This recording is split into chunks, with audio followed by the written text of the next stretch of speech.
तो अपने last lecture में हमने डिफरेंट टाइप ऑफ मैट्रिसेस के बारे में पढ़ा था। इस लेक्चर में हम बात करेंगे मैट्रिक्स में यूज़ होने वाले ऑपरेशंस की। ठीक है, हम पढ़ेंगे एडिशन, सब्ट्रैक्शन या फिर डिफरेंस, और थर्ड वन इज मल्टीप्लिकेशन। ठीक है, देखते हैं कैसे हम इन्हें यूज़ करते हैं मैट्रिक्स में। So first one is addition. If A and B are two matrices of the same order, say M cross N, then the sum of the two matrices A and B is defined as matrix C, where Cij equal to Aij plus Bij for all possible values of I and J. ठीक है, तो सबसे पहले अगर हमें दो matrix given है और हमें उन्हें ऐड करना है, तो उनका ऑर्डर हमेशा क्या होना चाहिए? सेम होना चाहिए। ठीक है, अगर सपोज कोई मुझे मैट्रिक्स गिवन है 3x2 की, मीन्स उसमें 3 रोज हैं और 2 कॉलम्स हैं, और अगर ये मैट्रिक्स ए है और कोई मैट्रिक्स बी है, तो उसका ऑर्डर भी अगर 3x2 का होगा तभी एडिशन पॉसिबल होगा, अदरवाइज नहीं होगा। ठीक है, एग्जाम्पल से देखते हैं। दो मैट्रिक्स मुझे गिवन है यहाँ पे ए एंड बी। ठीक है, अगर ऑर्डर की बात करूँ, इसका ऑर्डर क्या है? 1 2 3 एंड कॉलम है 1 2। तो पहली मैट्रिक्स का ऑर्डर है 3x2 का, और मैट्रिक्स बी का ऑर्डर 1 2 3 एंड कॉलम इसमें है 1 एंड 2। तो इसका भी जो ऑर्डर है वो है 3x2। तो अब हमने क्या फाइंड करना है? एडिशन। हमारी पहली जो कंडीशन थी वो यहाँ पे फुलफिल हो गई, दोनों मैट्रिक्स का ऑर्डर सेम है। ठीक है, अब करना है हम दोनों को ऐड। तो ऐड करने के लिए क्या करते हैं, यहाँ पे लिखा हुआ है जैसे ए आई जे प्लस बी आई जे, तो आई और जे की सारी पॉसिबल वैल्यूज के लिए। तो जब ऑर्डर सेम है, तो सपोज ये अगर मैं पहले एलिमेंट की बात करूँ, ठीक है, मैट्रिक्स ए के पहले एलिमेंट, ये कौन सा एलिमेंट होगा? A11। ठीक है, और 6 क्या होगा? A11 मैट्रिक्स बी के लिए। तो मुझे जो भी ये सेम एलिमेंट है, ठीक है, जो सेम पोजीशन पे हैं, उन्हें ऐड करके उनको ऐड करके एक नई मैट्रिक्स में लिख देना है। ठीक है, सपोज इसको सी बोल देते हैं, C equal to a plus b. तो यहाँ पे 5 + 6 इज इक्वल टू 11। अब ये हो गया A12 और यहाँ पे A12 हो गया, दोनों को ऐड कर देंगे तो ये आएगा 9 + -4 इज 5। ठीक है, तो करस्पॉन्डिंग जो भी एलिमेंट है, इस एलिमेंट के करस्पॉन्डिंग यहाँ पे एलिमेंट 0 है, उसको ऐड करके यहाँ पे लिख देना है। ठीक है, ईजी है। Next example 2। ठीक है, यहाँ पे भी सम फाइंड करना है। तो एक मैट्रिक्स ए है, दूसरी बी है। अगर ऑर्डर की बात करूँ, पहली मैट्रिक्स का ऑर्डर है 3x2 का, और मैट्रिक्स बी का ऑर्डर है 2x2 का। अब यहाँ पे पहली कंडीशन ही फुलफिल नहीं हो पाई। ठीक है, दोनों मैट्रिक्स के ऑर्डर अलग अलग हैं, तो यहाँ पे एडिशन नहीं हो पाएगा। ठीक है, अब सब्ट्रैक्शन का केस देखते हैं। अगर मुझे दो मैट्रिक्स के बीच में सब्ट्रैक्शन परफॉर्म करना है, ठीक है, तो उसके लिए भी सेम कंडीशन है। सबसे पहले ऑर्डर हमेशा क्या होना चाहिए? सेम होना चाहिए। ठीक है, ऑर्डर सेम होना चाहिए। उसके बाद इनका जो डिफरेंस आएगा वही करस्पॉन्डिंग एलिमेंट्स को सब्ट्रैक्ट कर देना। ठीक है, अगर एग्जांपल में देखते हैं, यहाँ पे पहली मैट्रिक्स का ऑर्डर क्या है? 3x2, और दूसरी मैट्रिक्स का ऑर्डर भी क्या है? 3x2 का। तो डिफरेंस तो पॉसिबल है, और डिफरेंस करना कैसे है? 5 में से 6 सब्ट्रैक्ट कर देंगे, कितना आ जाएगा? -1। ठीक है, ऐसे ही 9 में से -4, तो 9 -4 प्लस हो जाएगा, 9 + 4 इज 13। तो ऐसे हम बाकी करस्पॉन्डिंग एलिमेंट जितने भी इनका डिफरेंस यहाँ पे या सब्ट्रैक्शन कैलकुलेट कर लेंगे और मैट्रिक्स में लिख देंगे। ठीक है, तो जो रिजल्टेंट मैट्रिक्स होगी, या एडिशन के लिए भी सब्ट्रैक्शन के लिए भी, क्या होगी? जो मैट्रिक्स का ए और बी का ऑर्डर होगा। ठीक है, जैसे यहाँ पे हमने देखा था एडिशन के लिए, जो सम के मैट्रिक्स साइज का ऑर्डर भी क्या आया? 3x2 का। तो जो डिफरेंस करके आएगा वो भी क्या आएगा? 3x2 का। डिपेंड करेगा कि जिन्हें हम सब्ट्रैक्ट करें उनका ऑर्डर क्या है। अगर दोनों का ऑर्डर 2x2 है, ठीक है, ए और बी का, तो रिजल्टेंट मैट्रिक्स का ऑर्डर भी क्या होगा? 2x2 का। नेक्स्ट क्या है, यहाँ पे एक और चीज लिखी हुई है, D = A - B को इन्होंने ऐसे ही डिनोट कर दिया, A + -1 × B। ठीक है, इसको पहले एक जनरल समझते हैं कि सपोज मुझे 3 में से 2 सब्ट्रैक्ट करना है। ठीक है, अब इसे चेंज कर दिया हमने एडिशन में, 3 प्लस और 2 को लिख दिया हमने -1 × 2। ठीक है, तो एक ही बात है, चाहे 3 में से मैं 2 डायरेक्ट सब्ट्रैक्ट कर लूँ, या 3 + -1 × 2, दोनों का आंसर क्या आएगा? सेम आएगा। अब ये चीज़, इस पार्ट को जो यहाँ पे लिखा हुआ है -1 × B, इसको बोलते हैं हम स्केलर मल्टीप्लिकेशन। ठीक है, किसी एक एलिमेंट से पूरी मैट्रिक्स को मल्टीप्लाई करना। ठीक है, अगर एडिशन की फॉर्म में, जैसे यहाँ पे हमने किया हुआ है, इन दो मैट्रिक्स को सब्ट्रैक्ट करना था, तो ये मैट्रिक्स ए है और यहाँ पे आधा क्या माइनस, बट हमने लिख दिया इसको स्केलर मल्टीप्लिकेशन की फॉर्म में, तो -1 से मैट्रिक्स बी को मल्टीप्लाई कर दिया और फिर ऐड कर दिया, रिजल्ट हमेशा सेम ही आएगा। ठीक है, तो ये मैट्रिक्स ए हो गई और यहाँ पे बीच में प्लस आ रखा है और मैट्रिक्स बी को -1 से मल्टीप्लाई किया हुआ है। ठीक है, तो अंदर के साइन चेंज हो जाएंगे क्योंकि 1 से किया है, तो सबके साइन चेंज हो जाएंगे और फिर हम दोनों को ऐड कर देंगे तो सेम आंसर आएगा। ठीक है, स्केलर मल्टीप्लिकेशन का और क्या यूज़ है नीचे देखते हैं। दूसरे एग्जाम्पल में अब दो मैट्रिक्स गिवन है, ठीक है, और फाइंड करना है हमें 2a - 3b, मतलब मैट्रिक्स ए को पहले 2 से मल्टीप्लाई करना है, मैट्रिक्स बी को 3 से मल्टीप्लाई करना है और दोनों का डिफरेंस कैलकुलेट करना है। ठीक है, तो मैट्रिक्स दोनों का ऑर्डर पहले सेम होना चाहिए। ठीक है, दोनों का ऑर्डर क्या है 2 × 2। तो अब हम आगे देखते हैं 2a - 3b, तो 2a की वैल्यू हो जाएगी 2 into matrix A minus 3 into matrix B. तो जो स्केलर मल्टीप्लिकेशन है ये कैसे परफॉर्म होता है, मैट्रिक्स के हर एक एलिमेंट को जिससे मल्टीप्लाई कर रहे हैं, ठीक है, स्केलर मल्टीप्लिकेशन का केस है, उससे पूरा मल्टीप्लाई कर देंगे। जैसे 5 × 2 = 10, ऐसे 9 × 2 = 18, 8 × 2 = 16 एंड 0 × 2 = 0। सेम 3b वाला केस यहाँ पे ये मैट्रिक्स आ जाएगी। ठीक है, उसके बाद सब्ट्रैक्शन करने का तरीका वही, करस्पॉन्डिंग एलिमेंट्स को सब्ट्रैक्ट कर देना है। 10 - 18 इज -8, 18 - -12 मीन्स ये प्लस हो जाएगा तो ये 30 हो जाएगा। ठीक है, तो ऐसे हम इसे कैलकुलेट करेंगे।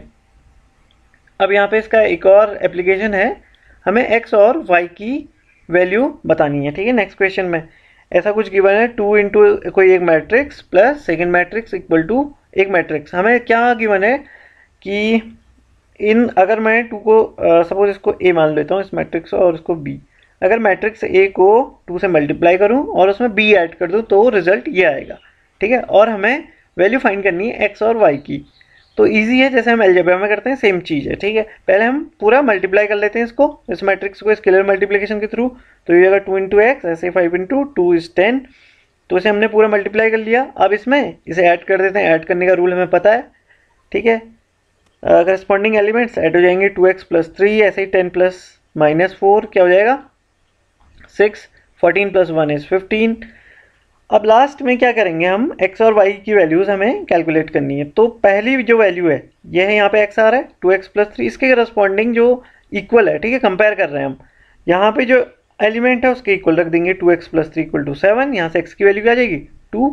ऐसे ही यहाँ पे 2y - 4 की जगह क्या है 14, तो दोनों के इक्वल करके रख देते हैं, 2y - 4 = 14, तो y की वैल्यू क्या आ जाएगी 9। ठीक है, तो इसकी एप्लीकेशन थी।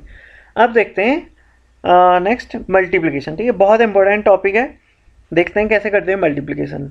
Late A be an m × n matrix but b equal to b jk be an n × p matrix. ठीक है, जो मैट्रिक्स A थी उसका ऑर्डर गिवन है m × n और मैट्रिक्स B का n × p। ठीक है, then the product of the matrices A and B is the matrix C of order m × p। ठीक है, अब इसमें समझना क्या है हमें, एक मैट्रिक्स का ऑर्डर था m × n और दूसरी मैट्रिक्स का ऑर्डर था n × p। तो मल्टीप्लिकेशन के लिए कंडीशन क्या होती है, जो पहली मैट्रिक्स में जो नंबर ऑफ कॉलम्स हैं, ठीक है, n थे, और दूसरी मैट्रिक्स में जो नंबर ऑफ रोज हैं वो हमेशा इक्वल होनी चाहिए। ठीक है, तभी मल्टीप्लिकेशन पॉसिबल है। जैसे अगर बात करूँ 3 × 2, तो नेक्स्ट जो मैट्रिक्स जिससे हम मल्टीप्लाई कर रहे हैं उसका जो रो होंगी उसमें 2 तो होंगी। ठीक है, 2 ही होना पड़ेगा। ठीक है, और कॉलम फिर कितने भी हो सकते हैं। नेक्स्ट p की वैल्यू सपोज वो 5 था, ये पॉसिबल है, बट जो ये जो n है देख रहे हैं हम यहाँ पे n और n, ये वैल्यू सेम होनी चाहिए। ठीक है, मल्टीप्लिकेशन के लिए अभी हम एग्जाम्पल में भी देखेंगे। और जो रिजल्टेंट मैट्रिक्स आएगी इन दोनों को मल्टीप्लाई करके, उसका ऑर्डर क्या हो जाएगा, इसका पहला एलिमेंट मीन्स पहली मैट्रिक्स की रोज और दूसरे मैट्रिक्स के कॉलम, तो ऑर्डर इसका हो जाएगा 3 × 5 का जो रिजल्ट आएगा। ठीक है, ऐसे ही अब देखते हैं मल्टीप्लिकेशन करना कैसे है। ठीक है, ये तो था ऑर्डर की बात कि कब मल्टीप्लिकेशन पॉसिबल होगा, तो अब देखते हैं मल्टीप्लाई करना कैसे है। रूल क्या है, रो से कॉलम को मल्टीप्लाई करना है। ठीक है, तो अब इसमें करते कैसे हैं, हम हर एक रो को लेते हैं और दूसरी मैट्रिक्स का कॉलम लेते हैं। फिर उनके बीच हम मैट्रिक मल्टीप्लिकेशन सॉल्व करते हैं। एक बार देखते हैं कैसे करते हैं ये चीज़। सपोज हमने मैट्रिक्स ए का ith रो ले ली, ठीक है, कोई भी एक रो ले ली, और मैट्रिक्स बी का एक कॉलम ले लिया, kth कॉलम। तो उनका मल्टीप्लिकेशन क्या होगा, रो का पहला एलिमेंट कॉलम के पहले एलिमेंट से मल्टीप्लाई होगा, उसमें ऐड करेंगे हम रो का दूसरा एलिमेंट कॉलम के दूसरे एलिमेंट से मल्टीप्लाई होगा। ऐसे ही हम करते रहेंगे और ऐड करते रहेंगे, ठीक है। एग्जाम्पल से हमें ज़्यादा समझ आएगी ये चीज़। एक बार देखते हैं। अब यहाँ पे मैट्रिक्स ए की बनना है, ठीक है। इसका ऑर्डर क्या है, 2 क्रॉस 3 का है, 2 नंबर ऑफ रोज हैं और 3 नंबर ऑफ कॉलम है, 1 2 3। अगर मैट्रिक्स बी की बात करूँ तो इसमें कितने नंबर ऑफ रोज हैं, 1 2 3, और जो कॉलम है इसमें 2 हैं। तो इस मैट्रिक्स का ऑर्डर क्या हो गया, 3 क्रॉस 2 का। तो हमारी जो पहली कंडीशन थी, मल्टीप्लिकेशन कब पॉसिबल होगा, 2 क्रॉस 3 और 3 क्रॉस 2, इन दोनों के बीच मल्टीप्लिकेशन पॉसिबल भी है या नहीं है, ठीक है। क्योंकि जो ये इंटरनल एलिमेंट्स हैं, ठीक है, इनको इंटरनल एलिमेंट्स बोलते हैं, ये सेम है। मीन्स पहली एलिमेंट के कॉलम और दूसरी एलिमेंट की रो दोनों सेम है, तो हम मल्टीप्लाई कर पाएंगे। और जो हमारा रिजल्ट आएगा, जो मल्टीप्लाई करके मैट्रिक्स आएगी, उसका ऑर्डर क्या होने वाला है, 2 क्रॉस 2 का, ठीक है। ये जो एक्सटर्नल एलिमेंट थे 2 क्रॉस 2, ठीक है। तो हम मल्टीप्लाई कैसे करते हैं, बताया था कि हर एक रो को हर एक कॉलम से मल्टीप्लाई करना है और मल्टीप्लाई करते हुए ऐड करते हुए चलना है, ठीक है। देखते हैं यहाँ पे, तो ये मैंने मल्टीप्लिकेशन की फॉर्म में लिख दिया दोनों को, जो मैट्रिक्स गिवन थी। तो अब पहली रो ये है और हमें इसको दूसरी मैट्रिक्स के कॉलम से मल्टीप्लाई करना है। रूल यही है, रो इंटू कॉलम। और करना कैसे है, 2 मल्टीप्लाई 3, ठीक है, 2 into 3 plus 3 into 1 and -1 into -4। तो ये एक एलिमेंट आ गया। नेक्स्ट, अब 2 क्रॉस 2 की मैट्रिक्स बनने वाली है, ये हमने यहाँ से देख लिया था। तो दूसरा एलिमेंट क्या होगा, ईच रो को हर एक एक रो को हर एक कॉलम से मल्टीप्लाई करना है, ठीक है, यही रूल है। तो अब पहला कॉलम हमारा मल्टीप्लाई हो गया, अब पहली रो से दूसरे कॉलम को भी मल्टीप्लाई करेंगे, ठीक है। तो ये हो जाएगा 2 इंटू 2 पहला एलिमेंट प्लस इसका दूसरा और इसका भी दूसरा, 3 इंटू 0 प्लस -1 इंटू 5। ये चीज़ हमने यहाँ पे लिख दी, ठीक है। तो पहली रो सारे कॉलम से मल्टीप्लाई हो गई। अब दूसरी रो, ठीक है, पहली मैट्रिक्स की दूसरी रो इंटू कॉलम, ये हमें याद रखना है, ठीक है। तो पहली मैट्रिक्स दूसरी जो रो है फर्स्ट मैट्रिक्स की दूसरी रो, अब दूसरी मैट्रिक्स के फर्स्ट कॉलम से भी मल्टीप्लाई होगी और दूसरे कॉलम से भी, ठीक है। तो 2 into 3 plus 0 into 1 plus 5 into -4, वो चीज़ यहाँ पे आ गई। Next 2 into 2 plus 0 into 0 plus 5 into 5, ठीक है। तो बस अब इनको सॉल्व करके हमें मैट्रिक्स यहाँ पे लिख देनी है और आंसर आ जाएगा हमारा 2 क्रॉस 2 के मैट्रिक्स की फॉर्म में, ठीक है। जैसे ये आ गया, पहला एलिमेंट को मैं देखता हूँ, 2 into 3 is 6 plus 3 into 1, 6 plus 3 is 9 and -1 into -4 is +4 and 9 plus 4 is 13, ठीक है। तो ये सॉल्व करके यहाँ पे लिख देने हैं। बस हमें रूल याद रखना है कि रो को कॉलम से मल्टीप्लाई करना है, और करना कैसे है, जिस रो से हम कॉलम को मल्टीप्लाई कर रहे हैं, ठीक है, तो करस्पॉन्डिंग एलिमेंट्स को मल्टीप्लाई करके ऐड करते हुए चलना है, ठीक है। जैसे 2 इंटू 3 किया प्लस 3 इंटू 1 किया प्लस -1 इंटू -4, ठीक है। तो ये था मल्टीप्लिकेशन। Thank you.